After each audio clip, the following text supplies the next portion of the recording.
సంఖ్యాకాండము 16వ అధ్యాయము.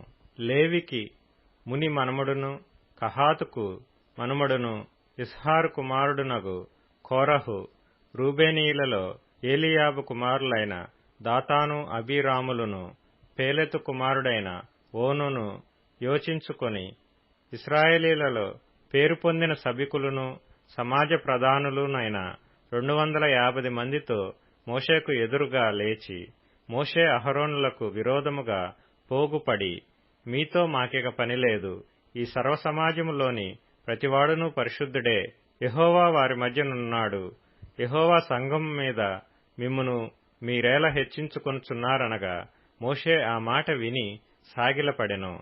అటు తరువాత అతడు కోరహుతోనూ వాని సమాజముతోనూ ఇట్లనెను, తనవాడు ఎవడో పరిశుద్ధుడు ఎవడో రేపు యెహోవా తెలియచేసి వానిని తన సన్నిధికి రానిచ్చును. ఆయన తాను ఏర్పరచుకొనిన వానిని తన యొద్దకు చేర్చుకొనును.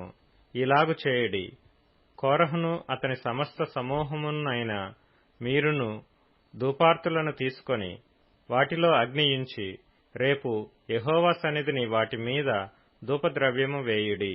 అప్పుడు యెహోవా ఏ మనుష్యుని ఏర్పరచుకొనునో వాడే పరిశుద్ధుడు. లేవి కుమారులారా, మీతో నాకిక పనిలేదు. మరియు మోషే కోరహుతో ఇట్లనెను, లేవి కుమారులారా వినుడి, తన మందిర సేవ చేయుటకు యెహోవా మిమ్మును తన యొద్దకు చేర్చుకొనుటయు, మీరు సమాజము ఎదుట నిలచి వారు చేయవలసిన సేవ చేయునట్లు ఇశ్రాయేలీల దేవుడు ఇశ్రాయేలీల సమాజములో నుండి మిమ్మును వేరుపరచుటయు మీకు అల్పముగా కనబడునా? ఆయన నిన్నును నీతో లేవీయులైన నీ గోత్రపు వారిని అందరినీ చేర్చుకొనెను గదా. అయితే మీరు యాజకత్వము కూడా కోరుచున్నారు. ఇందు నిమిత్తము నీవును నీ సమస్త సమాజమును యెహోవాకు విరోధముగా పోగైయున్నారు. అహరోను ఎవడు? అతనికి విరోధముగా మీరు సనగనేలా అనెను. అప్పుడు మోషే ఏలీయాబు కుమారులైన దాతాను అబీరాములను పిలువనంపించెను.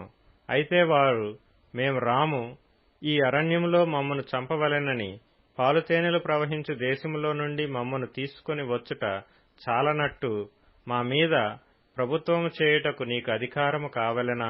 అంతేకాదు, నీవు పాలుతేనెలు ప్రవహించు దేశములోనికి మమ్మను తీసుకుని రాలేదు, పొలములు ద్రాక్ష తోటలు గల స్వాస్థ్యము మాకియ్యలేదు.